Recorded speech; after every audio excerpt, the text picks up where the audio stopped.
quiet operation is underway. Trillions in devalued currency are being hoarded across the country.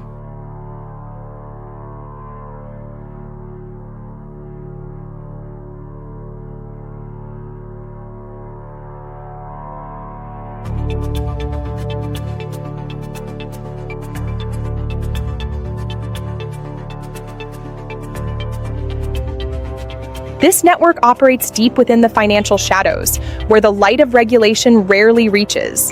The Rial lost over 90% of its value, but shadow networks kept buying.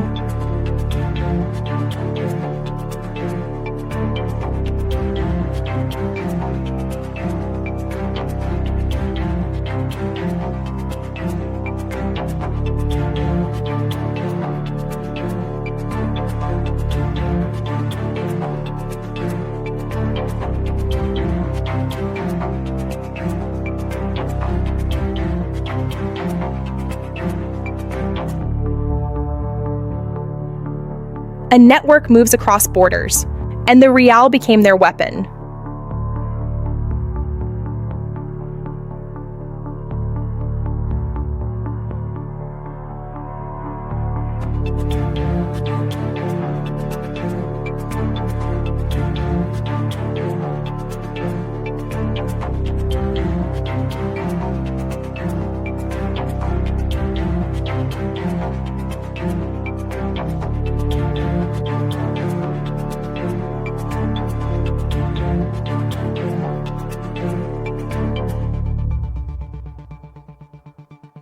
Some currencies grow powerful after collapse.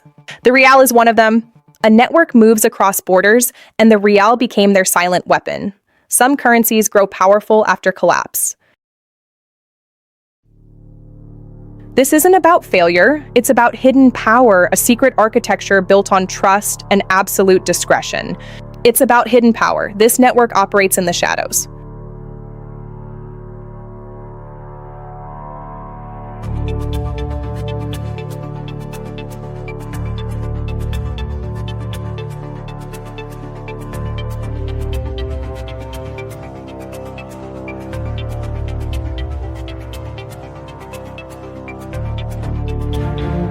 No wires, no records, just movement through the oldest hubs.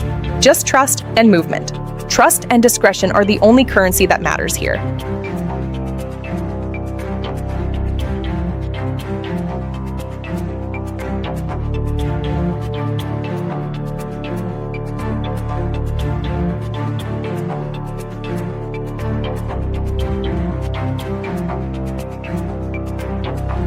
Iran's oil doesn't simply disappear from the global market. It goes dark, moving through a fleet of phantom tankers. Paper trails are carefully managed to obscure the true origin. The Gulf remains the world's most contested energy corridor. Crypto became the digital backbone. The Rial became the entry point.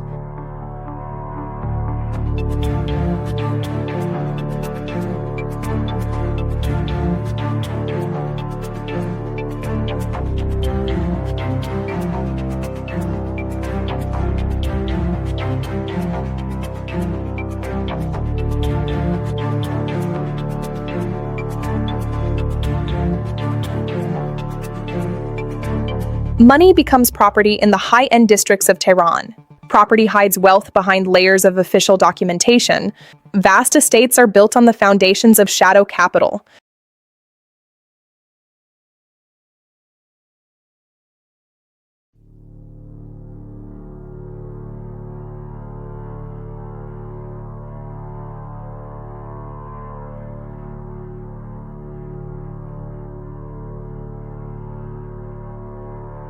The Caspian is a corridor. Money moves faster than borders. This is a quiet and fast operation. Money moves faster than borders. Baku's skyline reflects a city built on complex energy flows.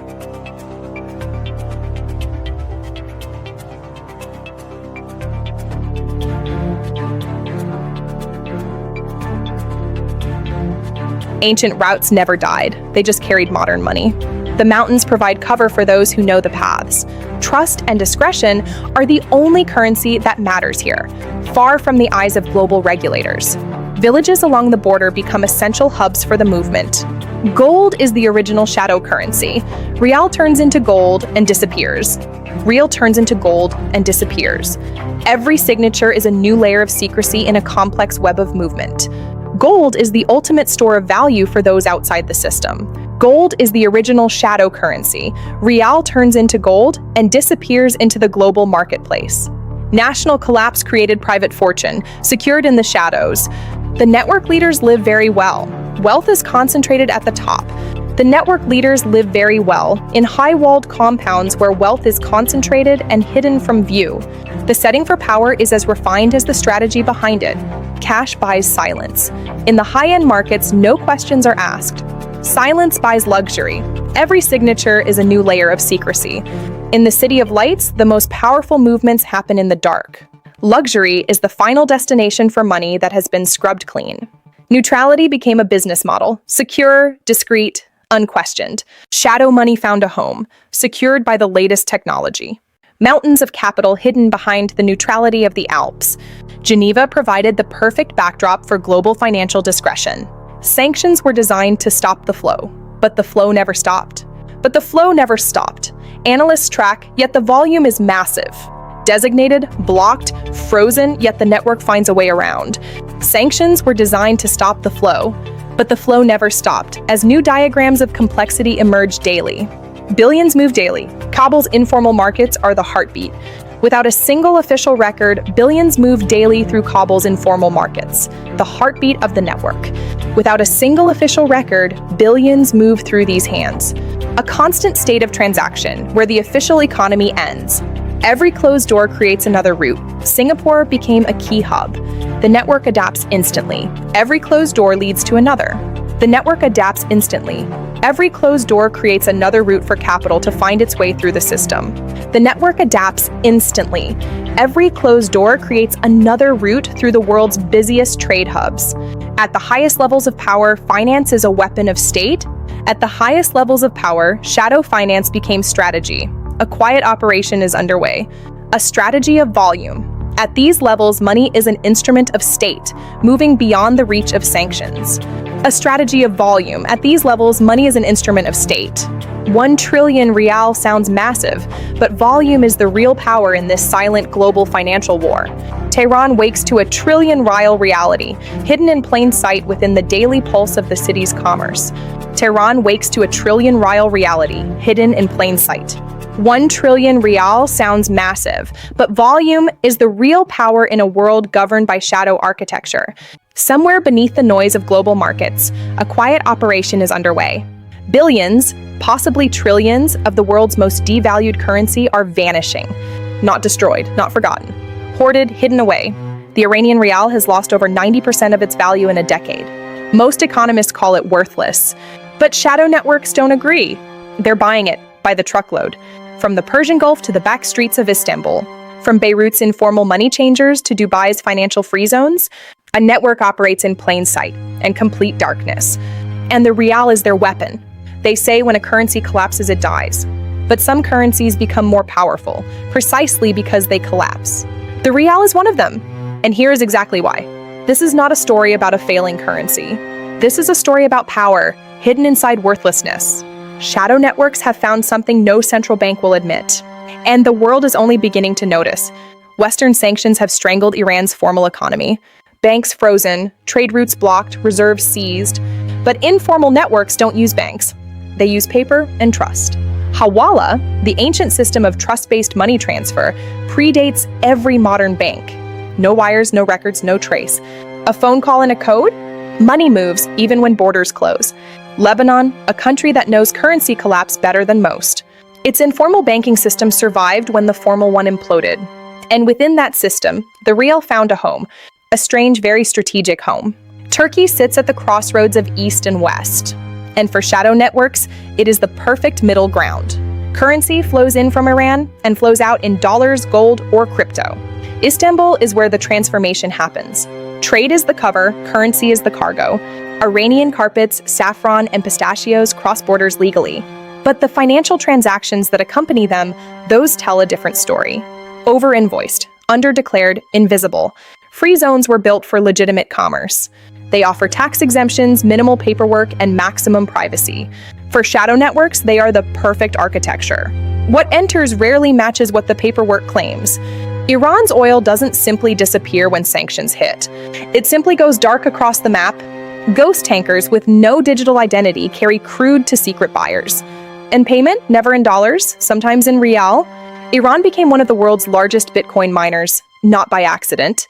Cheap electricity, sanctions-proof technology, borderless transfer. Crypto gave the shadow economy its digital spine. And the rial became the entry point. Real estate is the world's oldest money laundering vehicle. In Tehran, property prices rise even as the currency falls. Billions in devalued rial convert quietly into square meters. And square meters don't appear on any sanctions list. The Caspian is not just a sea, it is a corridor between Iran, Azerbaijan, Russia, and Central Asia. A route where money moves faster than border guards. And rial flows in both directions. Before digital networks, there were mountain paths. The Zagros Range has been a smuggler's highway for 3,000 years. Currency, gold, and goods still cross on foot. Ancient roots for modern money. Iraqi Kurdistan sits between Iran, Turkey, and Baghdad. It is arguably the world's most important informal currency hub. Every major regional currency passes through Erbil, including hundreds of billions in Iranian rial. Iran and Afghanistan share 900 kilometers of border, and an even longer history of informal trade. The rial has been legal tender in parts of western Afghanistan for decades. In a sanctions-hit economy that makes it currency, commodity, and tool. Iraq is Iran's largest trading partner. Much of that trade happens outside formal banking channels. And in those channels, the rial is king. Billions move monthly. None of it appears on official ledgers. Iran's official government knows about shadow rial flows. Some officials deny it, others enable it. A few have built entire fortunes from it. The line between state and shadow is deliberately blurred. The final destination of shadow rial flows is never Iran. It is always somewhere else entirely. Somewhere the dollar reigns and questions aren't asked. Offshore, untouchable, permanent. Gold is the original shadow currency. It needs no account, no bank, no SWIFT code. Iranian rial, acquired cheaply, converts into gold in Dubai. Gold moves anywhere. Rial disappears into the ledger. Asian trade corridors offer another exit. Chinese companies trade with Iran through intermediaries. Hong Kong structures provide the legal distance. The rial converts, the goods flow, the paper trail ends. Russia and Iran share more than a sanctions list. They share financial infrastructure designed to survive Western pressure. Russian banks, themselves cut off from SWIFT, became natural partners. A mutual architecture of avoidance built on necessity. China's CIPS system is a direct rival to SWIFT. Iran has been one of its most eager users. Trade in yuan settled in alternative systems, bypassing Western sanctions entirely. The rial is the starter fuel, yuan is the engine. Iran's Islamic Revolutionary Guard Corps controls an empire.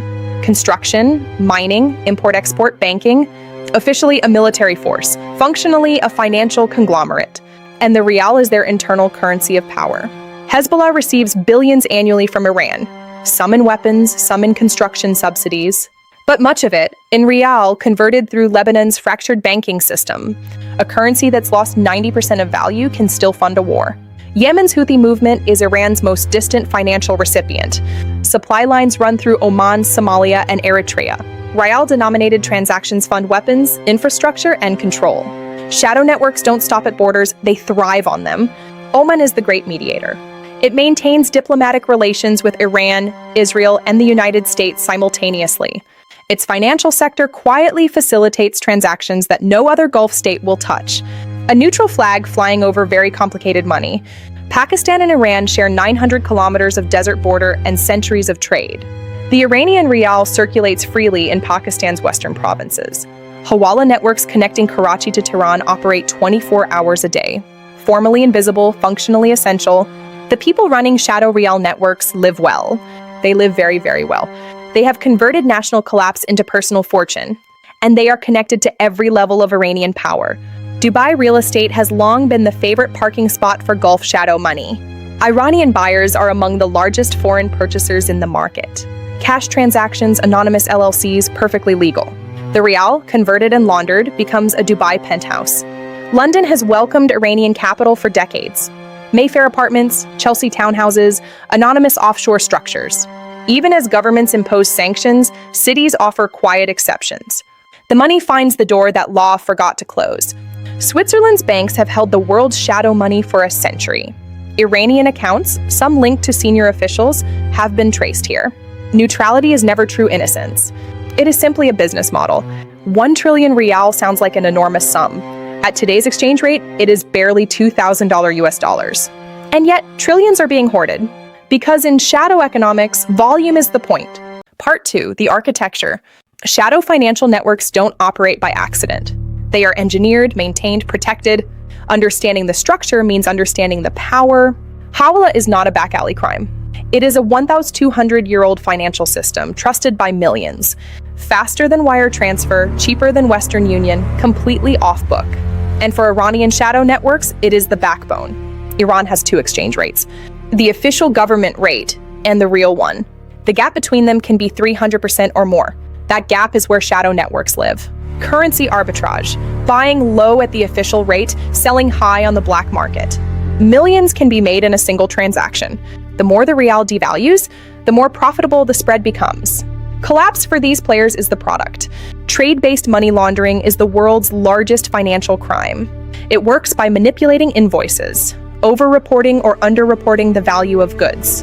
A container of electronics declared at $50,000 may contain $5 million in hidden value. Or the reverse. Either way, money moves. Iran's gold market is enormous and informally regulated. Bahar Azadi coins are the local standard of savings. When rial devalues, gold purchases spike. And gold, unlike rial, crosses every border without question. Tether, the dollar-pegged stablecoin, has become Iran's preferred digital dollar. Buy rial at black market rates. Convert to Tether, transfer anywhere.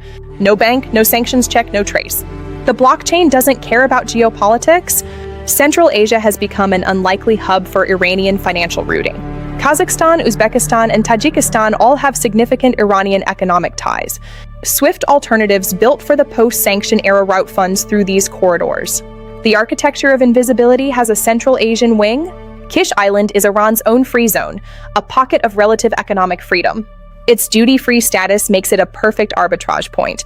Goods are imported, re-exported, revalued, and the rial circulates here at volumes that challenge all official figures.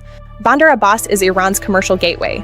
Every sanction-busting shipment passes through or is routed around this port. The Dow trade, ancient, informal, legally ambiguous, continues as it has for centuries. And shadow financial networks use it as their physical backbone. Syria is Iran's westernmost financial extension. Reconstruction contracts are awarded to IRGC-linked companies. Paid in rial, converting to assets on Syrian soil. Sanctions mean nothing in a country rebuilding on Iranian credit. Iran and Venezuela found each other through shared economic isolation. 2 sanctions hit oil economies with a mutual need to survive. Barter trade replaces currency. Oil moves for technology and food. And the rial appears at the margins of a dollar-free arrangement. Cuba knows 60 years of isolation better than most. When Iran sought allies, Cuba was a natural partner. Trade agreements, medical exchanges, and quiet financial cooperation. The axis of the sanctioned, sharing lessons in economic survival. Iran and North Korea have traded weapons technology for decades. Ballistic missile components, uranium enrichment expertise. The transactions occur entirely outside the dollar system. Rial won and barter, the currency of the sanctioned alliance. Africa is an under-examined chapter in the Iranian shadow finance story. Trade with Nigeria, Ghana, and East Africa flows through informal channels. Iranian goods arrive. Payments are made outside the banking system, in currencies that official ledgers never see. The legal architecture supporting shadow rial networks is sophisticated. Trusts, foundations, shell companies, and bearer instruments, layered. Each layer adds distance between origin and destination. Distance in financial crime is the product. The Cayman Islands house more registered companies than residents. Over 100,000 entities, population 65,000. Iranian-linked funds appear here through layers of nominees and trusts. The island doesn't hide money, it dissolves it into structure. Turkey and Iran have a $6 billion official trade relationship. The unofficial figure is estimated to be far higher. Turkish businessmen benefit from Iranian proximity, and Turkish banks have historically turned a careful blind eye. Energy is both trade and financial instrument. Iran's gas connections to Central Asia create a web of dependency and leverage. Pipeline transit fees, paid in rial and local currencies, feed the shadow system. Infrastructure is cash flow whether the West recognizes it or not. Bonyads are Iran's quasi-governmental foundations. They control an estimated 20 to 40% of Iran's entire economy. Tax-exempt, unaudited, reporting directly to the supreme leader, the rial circulates through them in quantities that defy accounting. Iran's formal banks operate under impossible conditions. Cut off from SWIFT, unable to process international transactions. Some have developed internal systems that mirror SWIFT functionality, off-grid. The shadow and the formal have merged beyond recognition. The Phantom Tanker Network is Iran's most sophisticated logistical operation. Vessels change names, flags, and owners on paper while at sea. The oil beneath their hulls remains Iranian. The paperwork says otherwise. Payment often returns as rial, circulated, multiplied, hidden. China buys Iranian oil at a discount, paying in yuan, not dollars. Independent refineries in Shandong are the primary buyers. The yuan payments cycle back through shadow networks, eventually reaching Iran. As rial, as gold, as assets, as power, Mashhad receives over 25 million pilgrims annually. It is Iran's largest domestic tourism economy. Currency exchanges operating in the margins of pilgrimage commerce handle enormous volumes. Spirituality and shadow finance have always shared the same narrow streets. Qom is Iran's theological capital and a financial one. Religious endowments here hold billions in assets. They operate under clerical authority, largely beyond state regulation, and they circulate rial in amounts that the central bank cannot track. European investigators have been tracking Iranian shadow flows for 20 years. Reports filed, sanctions drafted, enforcement inconsistent. Every crackdown drives the network deeper. Pressure creates adaptation, and adaptation creates complexity. The U.S. Treasury's OFAC is the world's most powerful financial enforcement agency. Its designations can freeze assets across 180 countries. Yet the rial keeps flowing, because the network was built from the beginning to survive. Kabul's Shahzada money market moves up to $1 billion daily, completely informal, zero electronic record. Iranian rial passes through here on its way east and west. It is, by some measures, the most important unregulated financial market on Earth. Singapore has tightened its Iranian sanctions compliance significantly, but the port, the trading companies, and the banking infrastructure remain points of passage. The Iranian shadow network adapted, using Singapore as relay, not destination. Every door that closes opens a corridor through the wall beside it. At the highest levels of Iranian power, shadow finance is strategy. Not a crime, not a side effect, a deliberate, protected instrument of state survival. The rial's low value is not a problem to be solved. It is a tool to be exploited. Ordinary Iranians are not shadow network operators. They save in rial, they watch it dissolve, while those above them convert it to gold, dollars, and penthouses. The average Iranian loses purchasing power every year. Wages in rial, inflation above 40%, imported goods doubling in price, savings evaporating. The shadow network's profit is the population's pain. Economic frustration has driven Iran's protest movements for decades. The currency's collapse is not abstract. It is personal. Shadow finance extracts wealth while the population absorbs the loss. And that tension one day must break. Keshem Island is Iran's largest free zone. It sits directly at the Strait of Hormuz, the world's most critical oil choke point. Commerce here is minimally regulated and maximally strategic. The rial that passes through Keshem does not stay rial for long. The architecture of invisible money is not invisible at all. It is hiding in geography, in trade routes, in history, in the gap between what officials say and what flows actually do. Part 3, the cracks begin to show. Shadows can only hold so long before light finds them. The shadow rial network has been under pressure for years, from sanctions enforcement, from political upheaval, from its own contradictions. Part 3, the fractures. Lebanon's banking collapse in 2019-2020 was a catastrophe. It destroyed the informal financial infrastructure that Iranian shadow flows relied on. The rial pipeline through Beirut fractured overnight. Networks had to reroute, and rerouting takes time. COVID-19 was an unexpected stress test for shadow financial networks. Physical cash movement froze, travel corridors closed, hawala brokers couldn't meet. Digital pathways filled the gap, faster than any regulator anticipated. The network adapted in weeks. Authorities took years to respond. U.S. prosecutors have secured hundreds of Iran sanctions violations convictions. Banks fined, businessmen jailed, networks exposed. But each arrest reveals only a node, not the whole. Cut 1, 5 grow back. Greece is the world's largest shipping nation by fleet tonnage. Greek ship owners have complex relationships with sanctioned cargoes. Vessels registered in Marshall Islands, managed from Piraeus, loaded in Bandar Abbas. The flag, the manager, and the cargo rarely agree. The 2015 JCPOA briefly lifted Iran's financial isolation. Billions in frozen assets were released. European banks re-engaged. Shadow networks faced an existential question: adapt or wait? They waited. The deal lasted 3 years. In 2018, the US withdrew from the JCPOA. Maximum pressure sanctions were reimposed and intensified. Oil exports targeted, banking connections severed again. For shadow networks, it was a reset to familiar territory. Iraq's popular mobilization units receive Iranian financing. They control border crossings, checkpoints, and economic corridors. Their informal financial operations move billions annually in rial and dinar, out in dollars and gold. When Turkey's lira collapsed in 2018, the Iranian shadow network saw an opportunity: two devaluing currencies, two economies under pressure. A new arbitrage emerged: rial to lira to dollar. Crisis in shadow finance is always a corridor. Iran's reconstruction role in Syria creates permanent financial infrastructure. Companies paid in rial accumulate Syrian property rights. The currency flows one way, the land and influence flow back.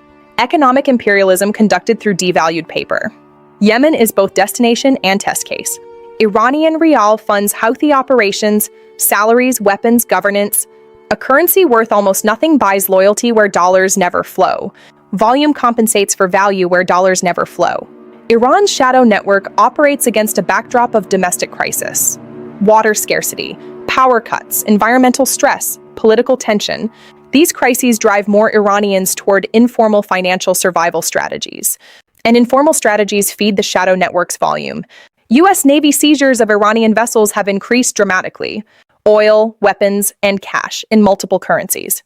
The Iranian rial found aboard naval seizures tells its own story. Physical currency moved physically when all other routes are closed.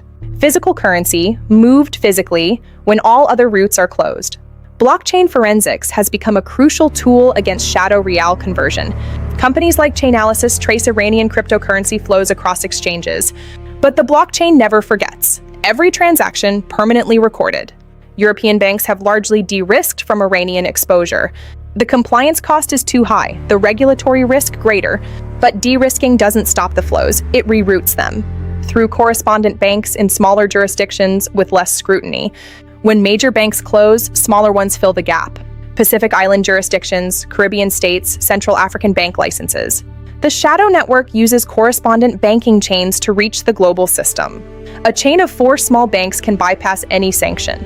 Malaysia has hosted Iranian financial activity for decades. Islamic finance instruments, legally distinct from conventional banking, offer creative cover. Sukuk structures, investment funds, and trade finance mechanisms. Compliant on paper, functional in circumvention. Nigeria's informal oil sector interfaces with Iranian networks through barter. Refined petroleum products for raw crude, both parties outside the SWIFT system. The transaction is real, the financial paper trail, designed to confuse. 2 oil economies, both sanctioned to varying degrees, trading in plain sight. The UAE has faced enormous pressure to tighten Iranian sanctions enforcement. FATF graylisting in 2022 was a wake-up call. Hundreds of Iranian-linked companies deregistered, accounts frozen. The network shifted to Oman, to Turkey, to Georgia, one step ahead, always. Georgia emerged as an unexpected relief valve for Iranian financial flows. Its banks accepted Iranian clients when others wouldn't. Its banks accepted Iranian clients when others wouldn't.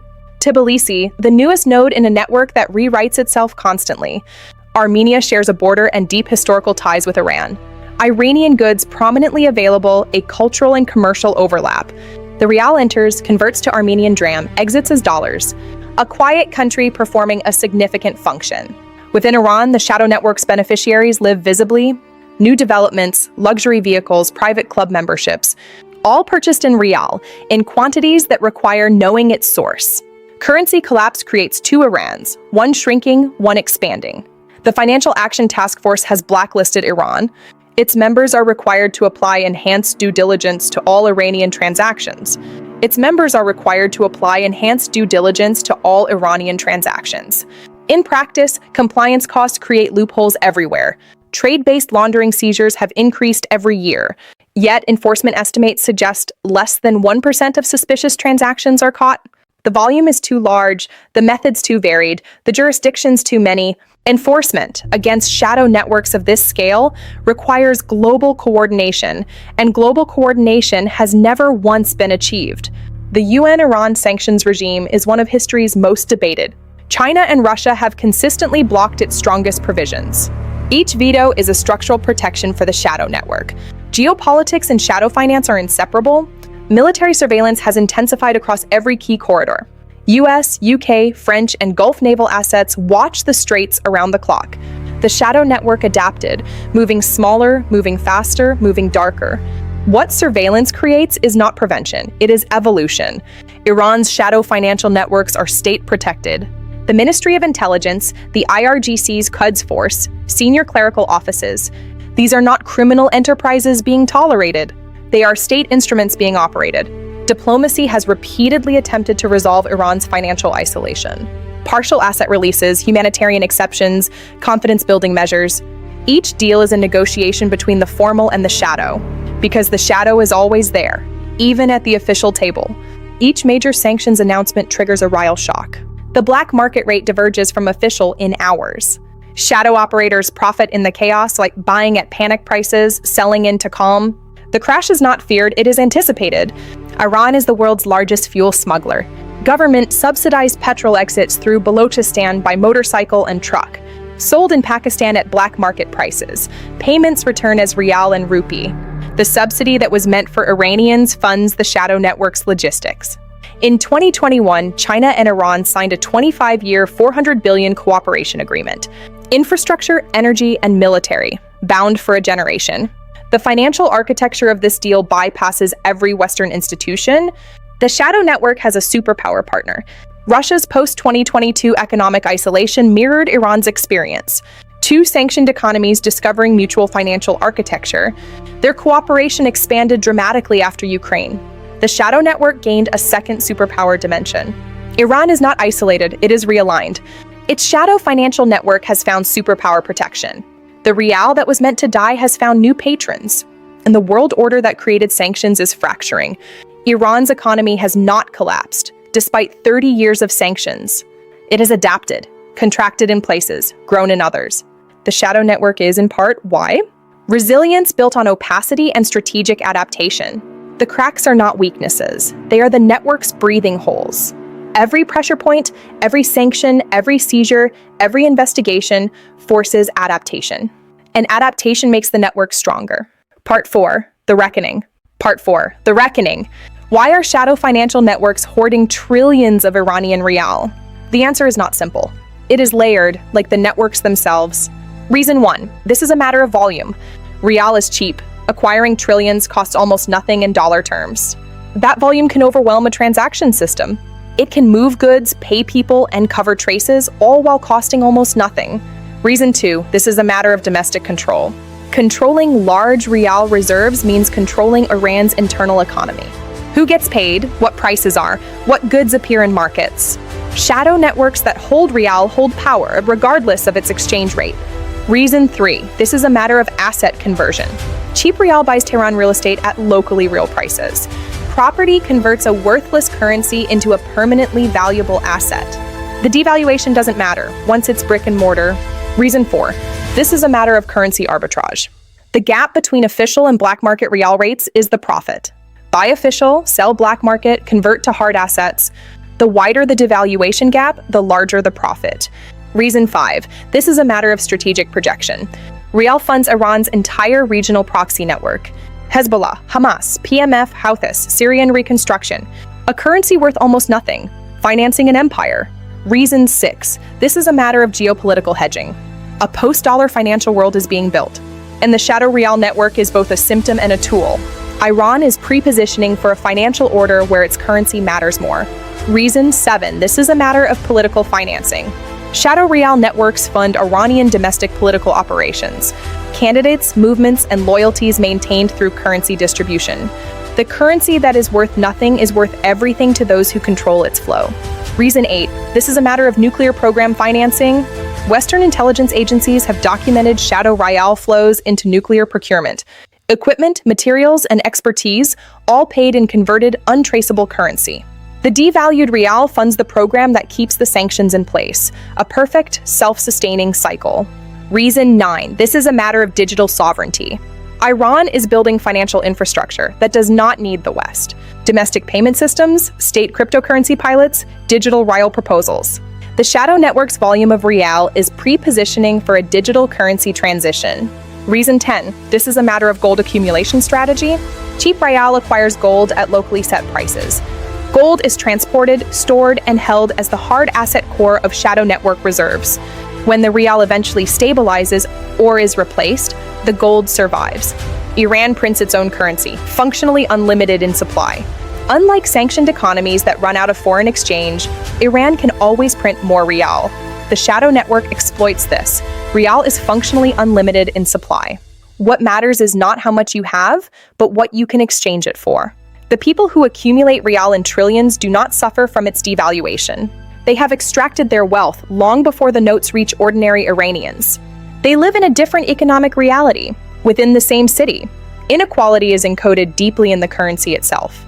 For ordinary Iranians, the rial's devaluation is personal. Savings erased, pensions inadequate, imported medicine unaffordable. While shadow networks hoard trillions, families cannot afford basics. The same currency, two worlds. Iran loses 150,000 skilled citizens annually to emigration. Doctors, engineers, entrepreneurs. The currency collapse is part of what drives them out. The shadow network extracts value. The brain drain removes replacement. Every nuclear negotiation includes a shadow finance element. Iran insists on full banking access. The West refuses. Neither side acknowledges that the shadow network thrives in this impasse. The gap between them is the network's operating environment. Financial intelligence agencies estimate the scale is staggering. Annual rial-denominated shadow transactions in the tens of trillions. In dollar terms, still billions.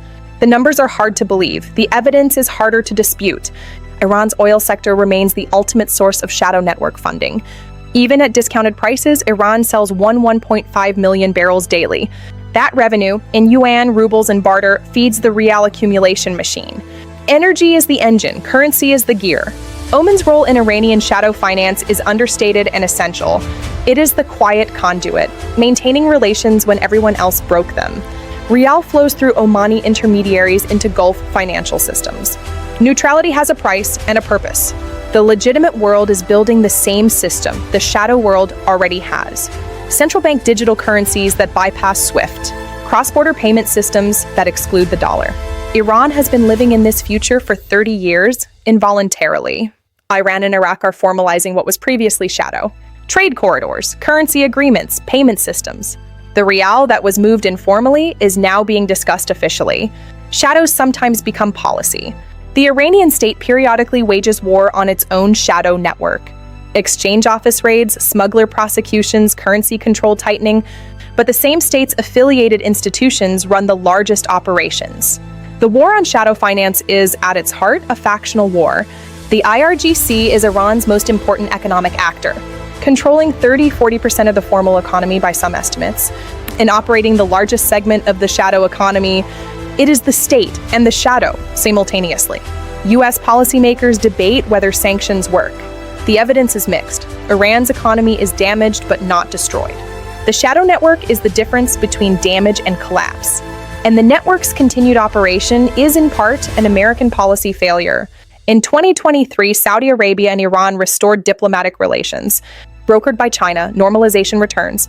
The shadow financial networks that operated in the absence of diplomacy must now reckon with its return. Formal economics and shadow economics rarely coexist peacefully. Iran is piloting a digital rial, a central bank digital currency that the state controls completely. If the rial goes digital, the shadow network's physical volume advantage disappears.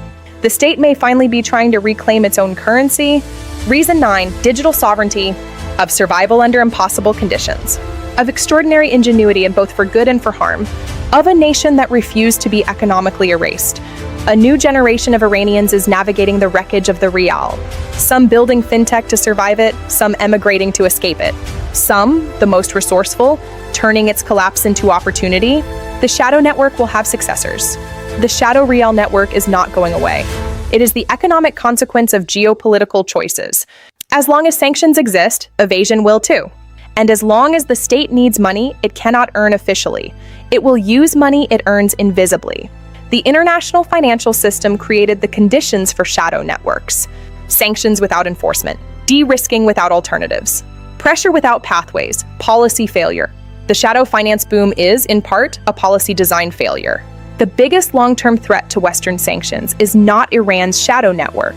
It is the legitimate financial architecture being built to replace the Western system. When the multipolar financial order matures, sanctions become symbolic. Iran will not be sanctioned in a world it has helped design. Iran is not a simple story. It is a civilization of extraordinary depth, playing the longest game in the room. The rial, dismissed by every analyst, weaponized by shadow networks. A currency the world forgot, used to fund a geopolitical future the world didn't anticipate. For most Iranians, shadow finance is abstract. The rial is simply what you use to buy bread. The devaluation is simply the price of eggs. The real story of trillions hoarded and empires funded is invisible to the people who pay its price. Shadow financial networks are quietly hoarding trillions in devalued Iranian rial, because volume is power when value is gone. Because a currency worth nothing can still buy everything, if you control enough of it. Because in the economy of sanctions, the most despised currency becomes the most useful. And because the world, as it reorganizes, may find that the rial, and the network that hoarded it, was ahead of its time. A currency can be made worthless by decree. It cannot be made powerless by decree. The rial was declared dead, and it became the instrument of survival. That is the story of shadow financial networks. That is the story of Iran, and it is not over.